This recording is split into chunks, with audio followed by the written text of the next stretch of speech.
Just call me Trina. I'm 42 years old kasi sinabi niya yung age niya, sasabihin ko. 42 years old, I'm married, I have 4 children.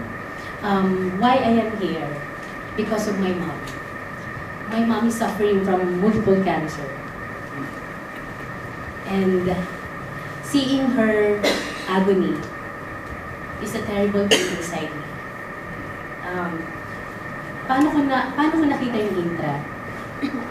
Way back 2001, I was a member.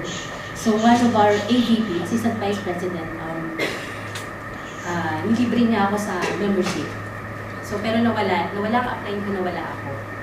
And then my mom, last 2016, has on her 6th year of cancer. But last year spread out. So from breast cancer, she has lungs, liver, leukemia, and bone cancer. So, sobrang bilis lang. Sobrang bilis, hindi ko alam kung paano nangyari. So, last year lang yun, I remember May, month of May. So, unti-unti, nawalan siyang gana. Lahat nawalan siya ng gana ng pagkain, nag-iba na yung pagtulog niya. So, until this last quarter of 2016, bumili na kami ng oxygen sa kanya. Kasi hirap na siyang huminga dahil sa mga bukol niya sa lungs. So, hindi na siya masyadong makalakad din. So pag nag-check up kami dito sa Manila, nagre-rent kami ng car dahil nakahiga siya sa gitna. So meron na siyang, dahil doon, so sobrang hirap nung nararamdaman niya yung pain, especially yung bone cancer, yung hindi niya kayang tiisin.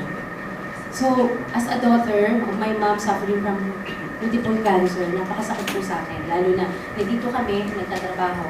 So, kasama niya lang youngest brother ko, and then isang kasambahay. So, hindi mo maalis na iniisip ko siya parati. Hindi ako makapag-concentrate sa trabaho, siya yung nasa isip ko. So, hindi ko siya maalagaan kung kailan kailangan niya kami. So, until January 4 of 2017, bigla kong naalala yung Intra. Alam mo yung dasal ko na sabi ko sa Diyos ko, kung hahabain niyo pa ang buhay ng nanay ko, kung mahaba pa ang buhay niya dito sa mundo, sana hindi niya masyadong maramdaman yung sakit sa buto.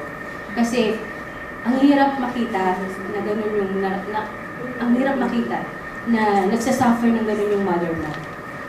So, ang sabi ko sa Diyos, sana bigyan mo ako ng alternative na gamot para hindi niya masyadong maramdaman yung sakit. Kasi honestly, mahilig kami sa herbal. Ayaw niya magpakimo kahit anong kumbinsi ko. Kasi sabi ko sa sarili ko, kailangan makumbinsi ko siyang magpakimo. Dahil para sa akin, yun yung nakikita kong huling pag-asa para madugtungan yung buhay niya. Pero ayaw niya. Dahil sabi niya, hindi niya nakaya. At ang edad niya, 67 years old. So, sabi ko sa sarili ko, kailangan makumbinsi ang nanay ko na magpakimo siya.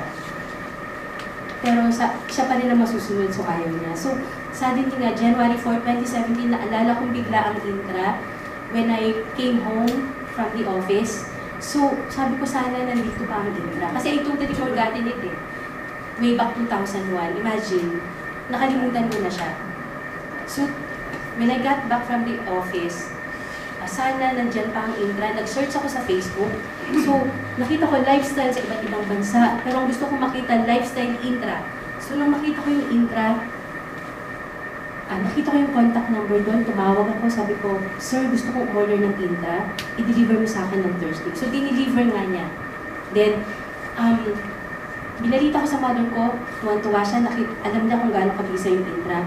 And then, dineliver ko siya ng Friday, January 6. Araw-araw, tinatawagan ko siya kung anong development niya. And on the 7th day, nung dinalaw ko siya sa bahay, oh God, hindi niya nag-gamit ang oxygen niya.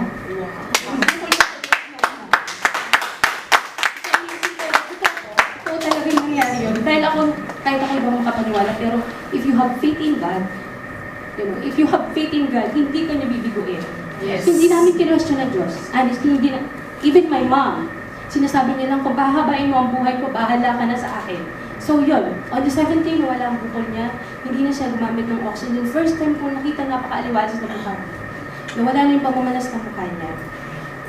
Nakakalakad na siya ng maayos. Ngayon po, February 6, 1 month niya na. So, rumarampa na naman siya.